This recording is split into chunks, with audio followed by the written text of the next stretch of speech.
A paz do Senhor Jesus Cristo, a todos os irmãos que nos acompanham. Quero agradecer primeiramente a Deus por essa oportunidade que temos hoje de meditarmos na palavra de Deus e obtermos um pouco mais de conhecimento por meio deste estudo.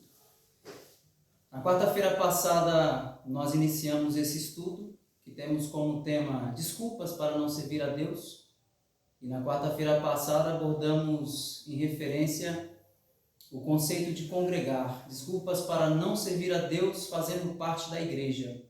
Falamos sobre o que é a igreja, a importância de congregar, de servir a Deus estando em comunhão com a igreja de Jesus Cristo.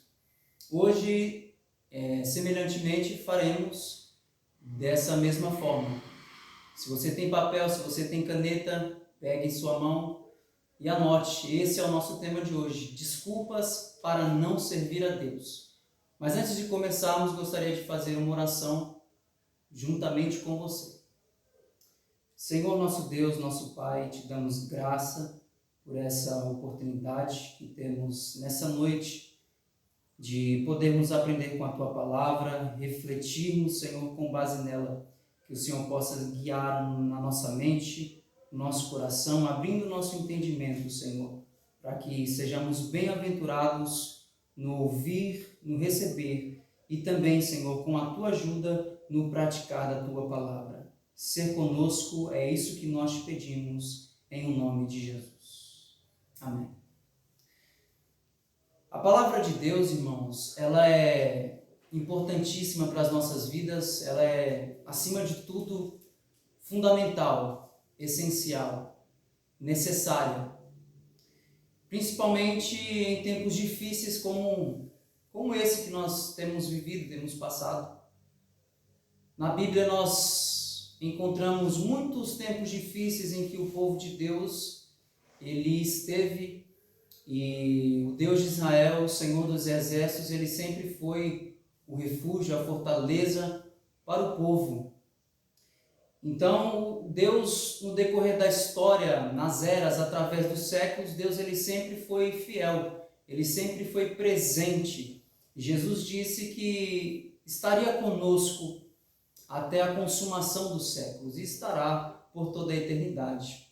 Por isso, com base na palavra de Deus, nós podemos extrair dela, nós podemos extrair da palavra de Deus consolação em meio a tempos de crises, em meio a tempos em que nós precisamos ter esperança. O Salmo 119, no verso 52, o salmista diz o seguinte: lembro-me das tuas leis antigas, ó Senhor, e nelas encontro consolo. A palavra de Deus, a Bíblia, ela foi escrita há séculos atrás. Portanto, a Bíblia ela é antiga, é um livro antigo. E o salmista ele traz uma expressão muito linda, muito interessante. Ele diz: lembro-me das tuas leis antigas, ó Senhor, e nelas encontro consolo. Essas leis antigas, essa palavra que foi composta, que foi escrita desde a antiguidade, ela pode trazer-nos consolo, independente de eras, de séculos, de épocas. Ou seja, a palavra de Deus ela continua sendo a mesma, ela não muda. A palavra de Deus ela é imutável, seja aqui, agora, ontem, amanhã, depois, enfim. A palavra de Deus ela sempre vai ter o mesmo poder de consolo. E isso o salmista ele descobriu na palavra de Deus. Ele diz: nas leis antigas, ó Senhor, nelas encontro consolo. Que você possa encontrar consolo nesse tempo difícil, com base na palavra de Deus. E no Novo Testamento, o apóstolo Paulo, na carta aos Romanos, no capítulo 15, no versículo 4, ele diz: pois tudo o que outrora foi escrito para o nosso ensino foi escrito, para que pela paciência e consolação das Escrituras tenhamos esperança. Então, tem uma coisa que as Escrituras, que a palavra de Deus, ela vai gerar dentro de você, quando você meditar nela, é consolação, é paciência, e isso vai produzir, vai gerar dentro de você esperança. Portanto, dedique-se à palavra de Deus. Ok. Nosso tema, novamente dizendo, é desculpas para não servir a Deus. Quarta-feira passada nós apresentamos algumas desculpas e eu quero trazer algumas outras aos irmãos aqui e agora. Primeira desculpa: será custoso para mim. Não sei se você já deparou, já encontrou alguém que você propõe a mensagem do Evangelho, a salvação de Jesus Cristo, e essa pessoa diz que isso é custoso para ela. Ou seja, eu terei um preço muito alto a pagar para abandonar o que eu tenho para poder servir a Deus. Uma das coisas que nós precisamos ter em mente quanto a essa desculpa, será custoso para mim, é que, primeiro de tudo, foi custoso para Jesus também. Antes de ser custoso para nós, abandonar aquilo que somos, aquilo que temos, que é necessário, que se faz necessário abandonar para seguir a Deus, foi custoso para Ele também. 1 Pedro, capítulo 2, versículo 24, assim diz a Bíblia: Ele levou pessoalmente todos os nossos pecados em seu próprio corpo sobre o madeiro, a fim de que morrêssemos para os pecados e então pudéssemos viver para a justiça.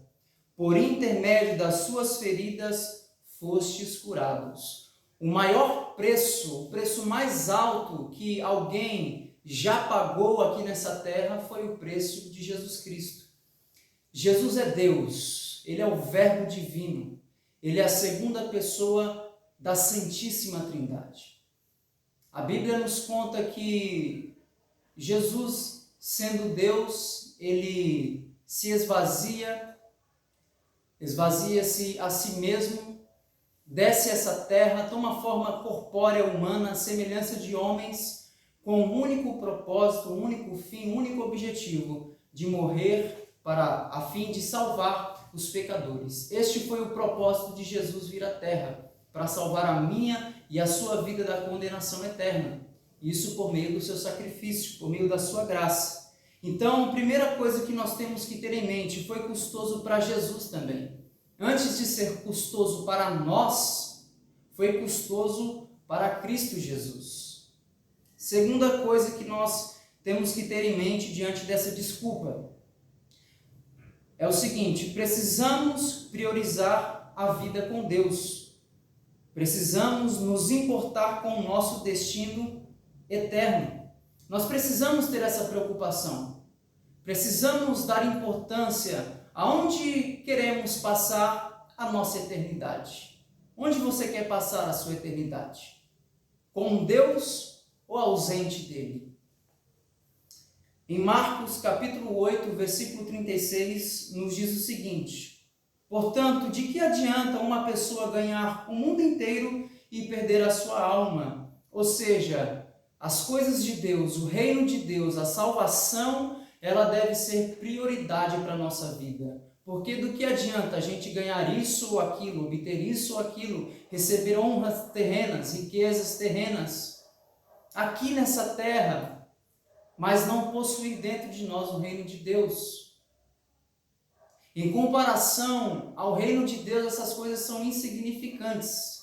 Portanto, precisamos priorizar o reino de Deus. Do que adianta para o homem, para mim, para você, ganharmos o mundo inteiro se perdemos a nossa alma? Precisamos priorizar a vida com Deus. Uma terceira coisa que nós precisamos observar diante dessa desculpa é o seguinte: o que Deus tem para dar é incomparável, não tem comparação. E a Bíblia diz em Lucas capítulo 18, versículo 29 e 30, então Jesus lhes afirmou: com toda certeza eu vos asseguro, ninguém há que tenha deixado casa, esposa, irmãos, pai ou filhos, por causa do reino de Deus, que não receba no tempo presente muitas vezes mais, e na era futura a vida eterna. Será custoso para mim. O que Deus ele tem para nós é incomparável, não tem comparação. Portanto, deixe de olhar para aquilo que você pode perder por causa de Jesus. Olha para a salvação que lhe é proposta. Olha para o reino de Deus. Olha para Jesus Cristo, que tem coisas maiores e melhores para a sua vida. Uma outra coisa diante dessa mesma desculpa é que nós precisamos entender que vale a pena renunciar o que precisa ser renunciado por amor a Jesus. A Bíblia conta que uma história de um homem que ele era rico, ele tinha propriedades, tinha muitas posses, era um homem rico. E Jesus ele oferece a salvação, o reino de Deus a ele.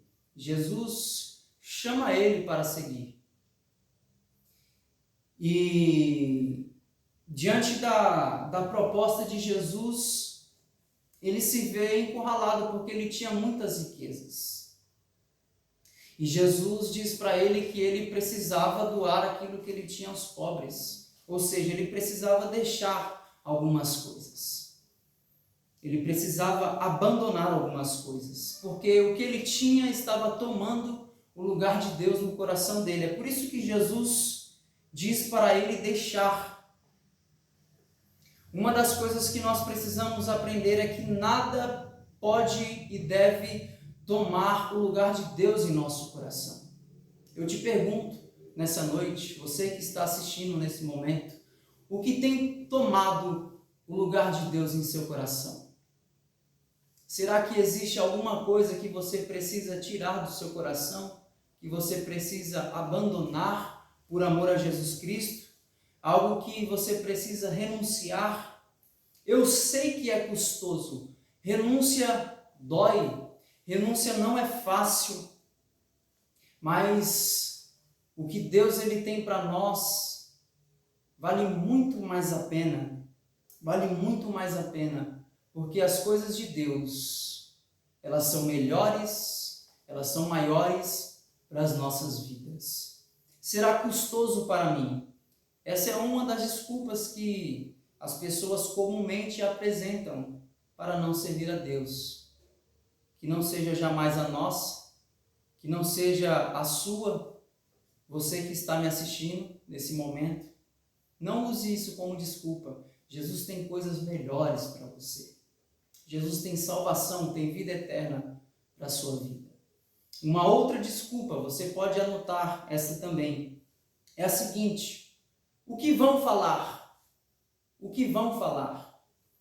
É comum o evangelho ser apresentado a algumas pessoas e essas pessoas terem essa preocupação. Mas o que vão dizer se eu começar a ir à igreja, se eu receber Jesus, se eu mudar de vida?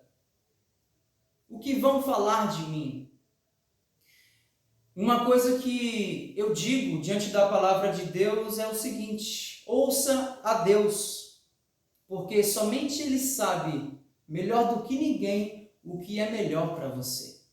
Em Jeremias capítulo 29, versículo 11, a Bíblia diz: porquanto somente eu conheço os planos que determinei a vosso respeito, planos de fazê-los prosperar e não de lhes causar dor e prejuízo, planos para dar-vos esperança e um futuro melhor. Ou seja, dê ouvido à voz de Deus. Deus ele tem coisas melhores para você. Deus ele sabe o que é melhor para você. A Bíblia diz que a vontade de Deus ela é boa, perfeita e agradável. Não ouça as vozes externas, não dê ouvido às vozes externas. Dê ouvido ao que o Senhor diz para você nessa noite por meio da palavra de Deus. Uma outra desculpa: as pessoas dizem: serei perseguido, irão zombar de mim. Isso é uma verdade. Isso é uma verdade. Quando a pessoa recebe Jesus Cristo, quando ela toma essa escolha de seguir a Jesus, há muitas pessoas que zombam, há muitas pessoas que fazem piadas, há muitas pessoas que perseguem, principalmente os de perto, muitas vezes o da própria casa. Mas eu quero encorajar você nessa noite dizendo que há bênção na perseguição. Há bênção na perseguição.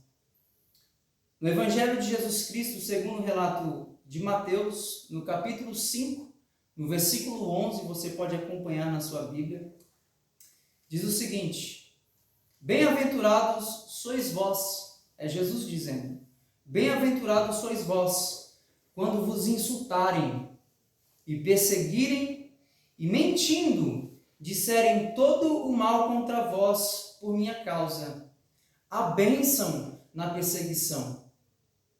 Às vezes, por causa de Jesus, pela causa de Jesus, pela causa do Evangelho, muitas pessoas inventarão coisas a seu respeito, mentirão sobre você, inventarão coisas que não são verdades. Só que Jesus diz que bem-aventurados sois vós quando essas coisas acontecer, quando vocês serão perseguidos, forem perseguidos. Bem-aventurados sois vós. Portanto, a bênção na perseguição.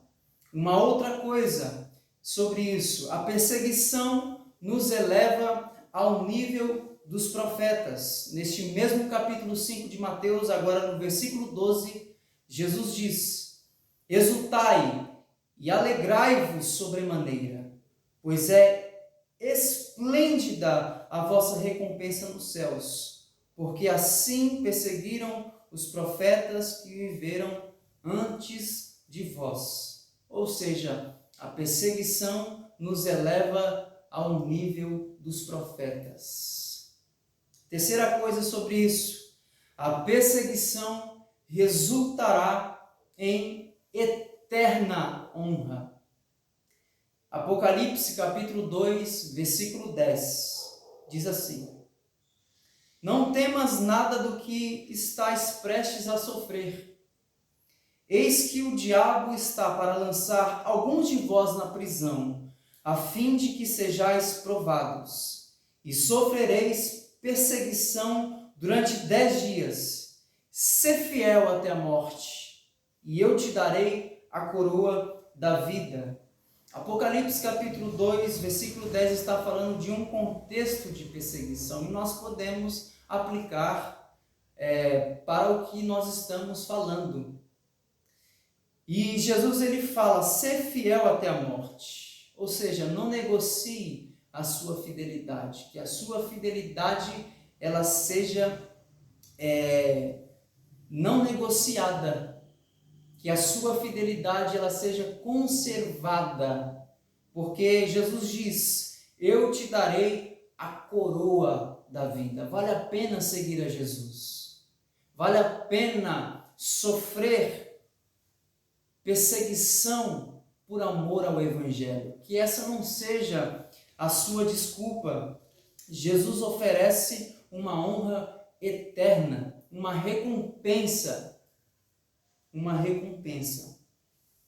Uma outra desculpa é muita aflição. Algumas pessoas hoje deixam de seguir a Jesus, deixam de experimentar do Evangelho, pensando nas aflições.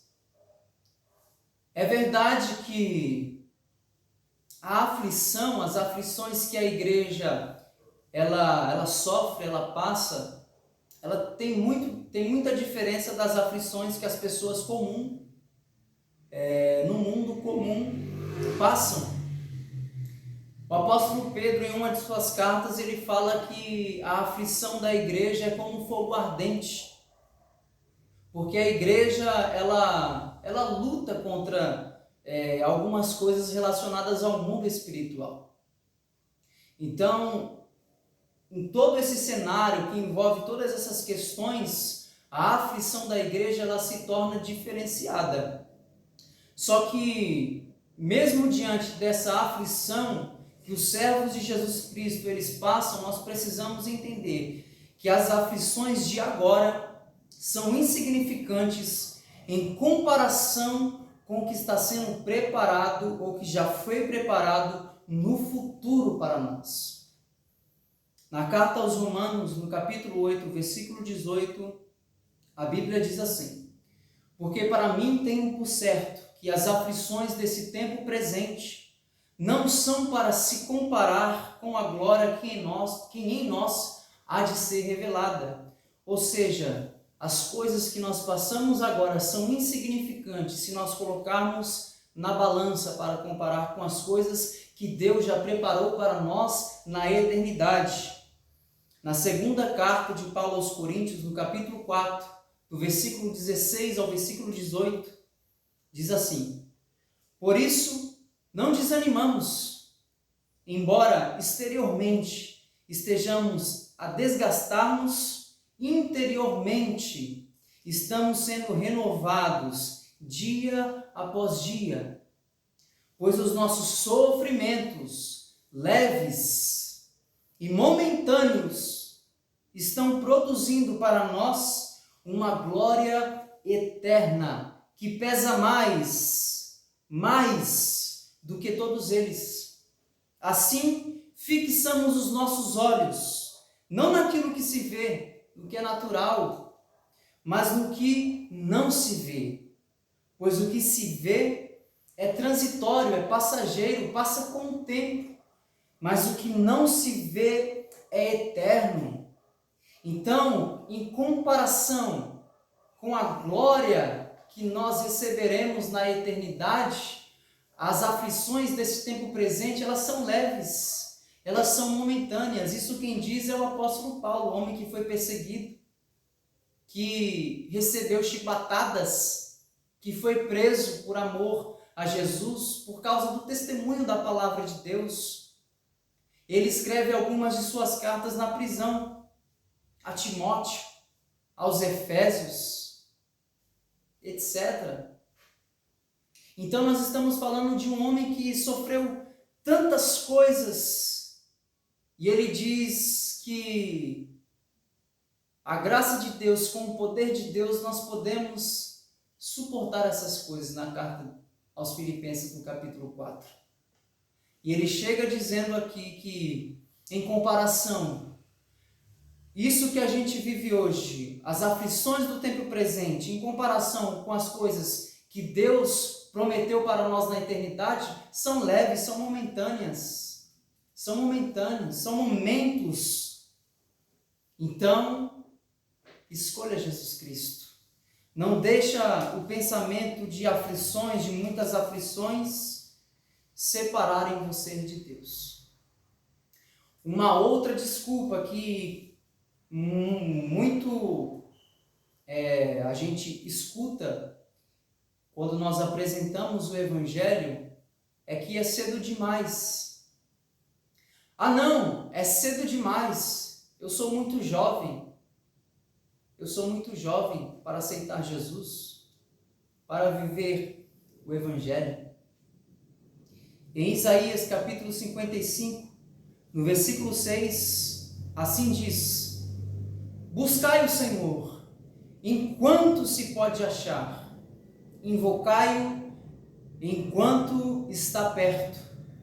Ou seja, amanhã pode não haver uma outra oportunidade. É cedo demais, mas a Bíblia diz: buscai ao Senhor enquanto se pode achar. Se você tem recebido a oportunidade de Jesus para a sua vida, da salvação, esta é a hora, porque amanhã pode não haver mais oportunidade. Uma outra desculpa para não servir a Deus: é tarde demais.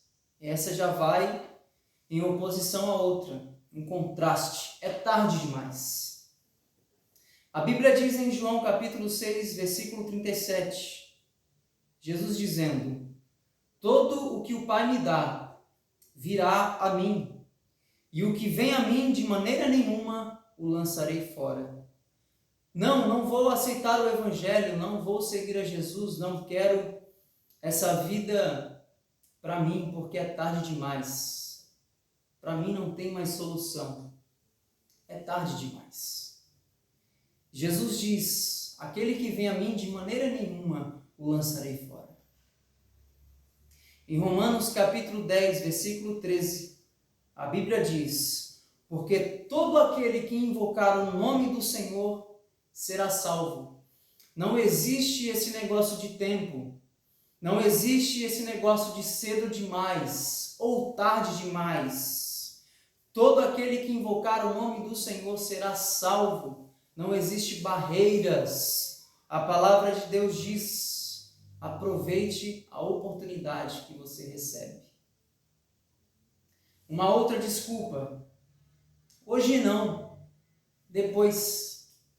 Hoje não, quem sabe daqui uns dias, quem sabe mais para frente, mas hoje não. Em Provérbios capítulo 27, no versículo 1, a Bíblia diz: não te glories do dia de amanhã, porque não sabes o que trará a luz. E em 2 Coríntios capítulo 6, versículo 2, diz assim: porquanto diz o Senhor, eu te ouvi no tempo oportuno e te socorri no dia da salvação. Com certeza vos afirmo que esse é o momento propício.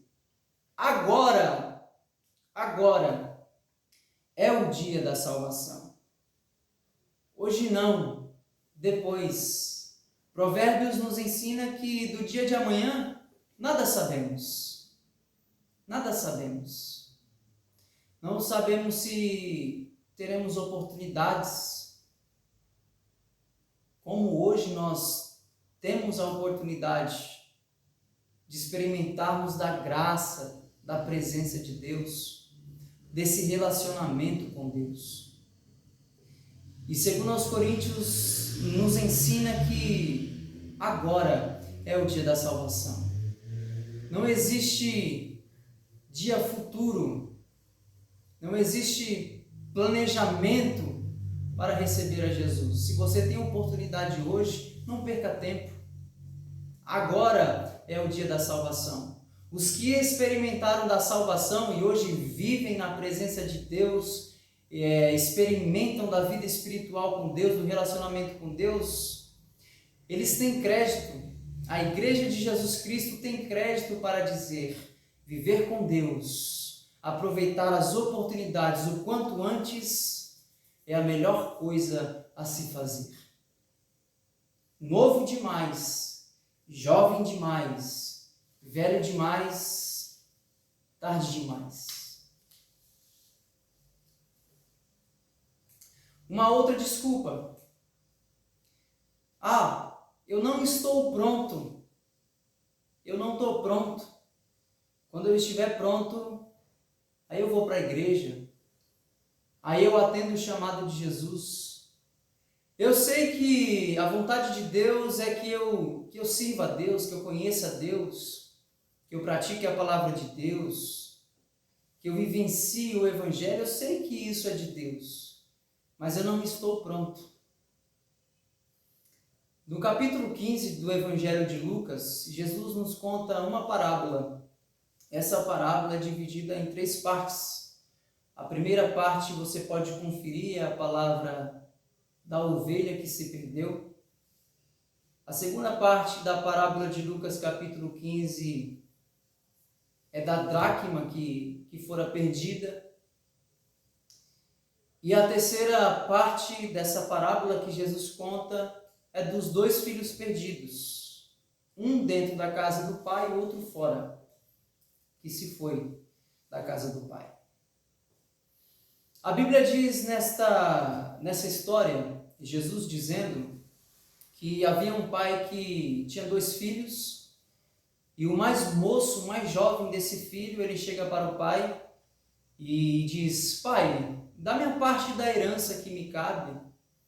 Antes mesmo daquele pai morrer, o filho mais moço, o filho mais jovem, ele pediu a sua parte da herança. Logo ele estava querendo dizer que para ele o pai já havia morrido. E o pai, ele dá a parte da herança que ele vive.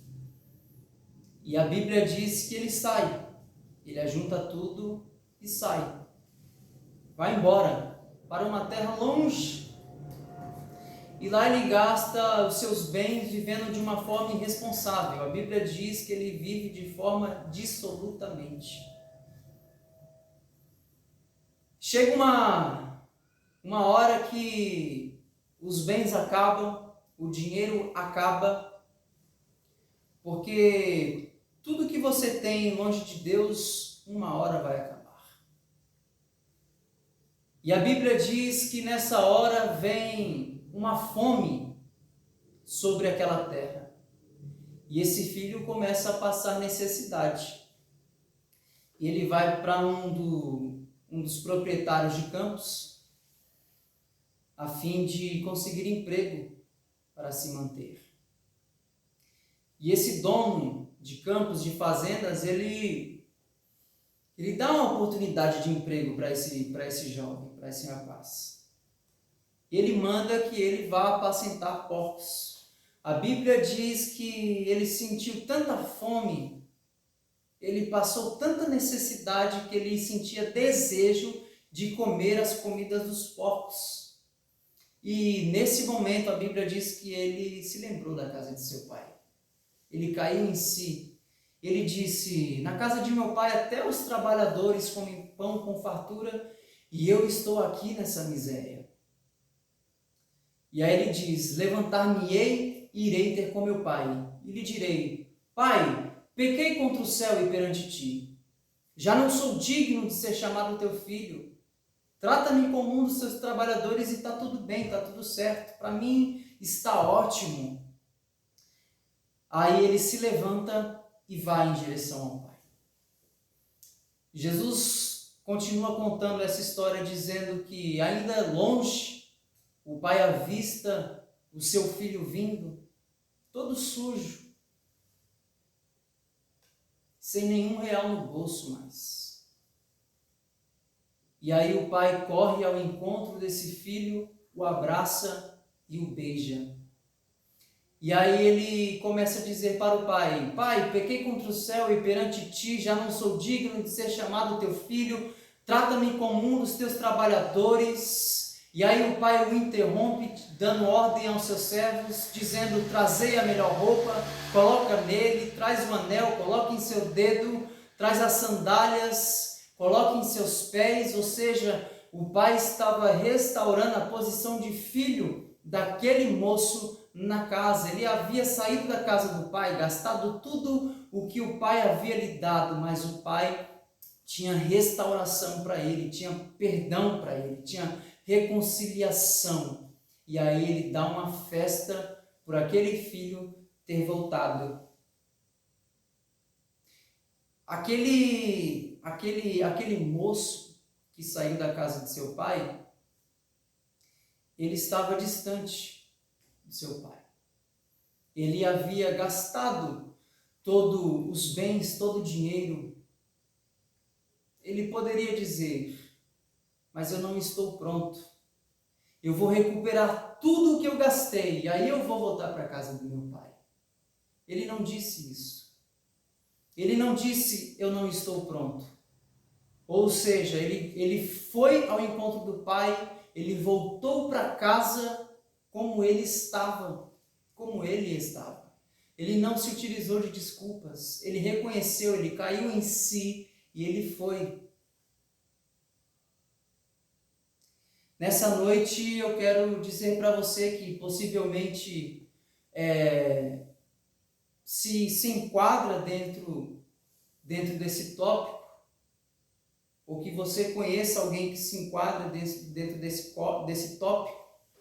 A resposta para isso seria: venha como estás, venha como você está, porque quem te prepara é Deus. Às vezes nós nos encontramos com pessoas dizendo: ah, mas quando eu conseguir parar de beber, eu vou para a igreja. Quando eu parar de fazer isso, eu vou para Jesus, porque só assim eu estarei pronto para servir a Deus. Eu digo para você que isso é mentira. Você deve vir como você está, porque quando você vir como você está, Deus vai mudar a sua vida. Você vem como você está, mas você não permanece do mesmo jeito, porque o Evangelho, com base na palavra, no sacrifício de Jesus, pelo poder do Espírito Santo, ele tem poder para penetrar o seu coração e causar, gerar, produzir uma mudança. Venha como está, que Deus ele te transformará de dentro para fora. Você nunca estará preparado por si mesmo. Nós nunca poderemos nos preparar por si mesmos. O que nos prepara, o que nos transforma, o que nos modela, o que nos modifica, o que nos santifica é a palavra de Deus, pela manifestação, através da manifestação do poder do Espírito Santo. Mas infelizmente, às vezes, as pessoas se utilizam de desculpas para não servir a Deus. E talvez uma das mais tristes desculpas que nós enxergamos nos dias de hoje é: não necessito de um Salvador. Não necessito de um Salvador. Não sei se você já presenciou alguém dizendo que não precisa de Jesus, não precisa de Deus, não precisa de um Salvador, não necessita de uma salvação. Isso é uma coisa muito triste. Diante da Bíblia, em Romanos capítulo 3, versículo 23, ela nos informa: todos pecaram e destituídos estão da glória de Deus. Todos pecaram e destituídos estão da glória de Deus. Todo ser humano tem pecados, peca, portanto, precisa de uma reconciliação. A partir do pecado cometido por Adão, a partir do pecado cometido pelo homem, o homem ele sofre uma separação espiritual de Deus. A Bíblia diz em Isaías que o que faz separação entre o homem e Deus são os seus pecados. Portanto, o homem precisa voltar para Deus, porque sofreu uma separação. Seja esse homem pobre, rico, seja esse homem honesto, seja esse homem não honesto, seja como ele for, ele precisa de um Salvador. Todo ser humano precisa de uma salvação, precisa ser reconciliado com Deus, porque todos pecaram. Em Romanos capítulo 6, no versículo 23, diz o seguinte: porque o salário do pecado é a morte. A recompensa do pecado é a morte. O que o pecado vai nos trazer? Morte espiritual. Foi o que aconteceu com o ser humano. O ser humano, longe de Deus, ele é morto espiritual. Ele precisa receber vida. O salário do pecado é a morte, mas o dom gratuito de Deus é a vida eterna em Cristo Jesus. Não necessito de um Salvador. Mentira! Todos nós necessitamos de um Salvador. E a Bíblia nos apresenta o único Salvador, Jesus Cristo. Ele que nasceu de mulher, ele que desceu a essa terra, ele que foi inserido neste mundo, aquele que era eterno entrou dentro do tempo, a fim de salvar, de resgatar aquele que havia se perdido. Não necessito de um Salvador, necessitamos de um Salvador. Eis aqui o Salvador para a sua vida. Eis aí o Salvador para nós. O Salvador se chama Jesus Cristo. E essa salvação, ela nos é oferecida gratuitamente, porque o preço já foi pago. Preço de sangue, preço de morte. O sangue do próprio Deus, o sangue de Jesus, ele foi derramado. E com esse sangue, ele quer nos resgatar, ele quer te purificar. Por meio desse sangue, ele salva pecadores. E a partir do momento que nós experimentamos dessa salvação, é lindo, ele muda a nossa vida, ele muda a nossa história, ele muda os nossos caminhos, muda os nossos conceitos, muda a nossa mentalidade. Ele nos transforma em uma nova criatura. Você que está me assistindo, que é a igreja do Senhor, você que já é convertido, que é salvo em Cristo Jesus, eu quero dizer para você que essa foi a melhor escolha da sua vida.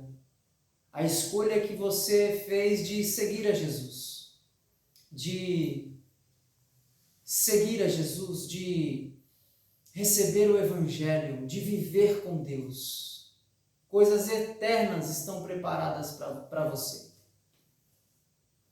Coisas grandiosas estão preparadas para a sua vida. Quero encorajar você, animar você a permanecer neste caminho. Não apresente desculpas, permaneça no caminho. Não vire as costas para Deus jamais. Não saia jamais da igreja, não abandone a comunhão. Procure sempre o que Jesus ensina. Aquele que me ama, guarda a minha palavra. Seguir a Jesus é a melhor escolha que nós podemos fazer. Receber a Jesus, aceitar essa salvação que nos é proposta, é a melhor escolha. E isso é uma questão de escolha. Permaneça no caminho. Permaneça em Jesus. Você que está nos assistindo, talvez tenha pessoas que ainda não abraçou a fé, ainda não experimentou dessa graça que nós testemunhamos. Escolha Jesus Cristo. Certa vez Deus disse: eu coloco 2 caminhos, 2 opções, 2 escolhas diante de você. A bênção e a maldição, a morte e a vida. E ele aconselha em seguinte: escolhe, pois, a vida para que vivas. Todo homem precisa de um Salvador. Todo homem precisa de uma salvação. Eis agora o dia da salvação. Que você não apresente desculpa jamais para não servir a Deus. Que você possa meditar, refletir na importância que é o nosso destino eterno. Precisamos nos preocupar com o nosso destino eterno. Que você possa ter em mente que Jesus Cristo é o único e verdadeiro caminho e não há outro meio de salvação.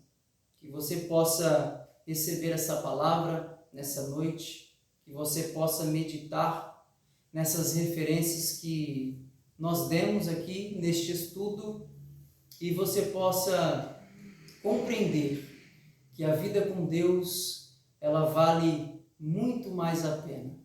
Deus abençoe a sua vida, a sua casa, a sua família. A paz do Senhor Jesus Cristo seja convosco.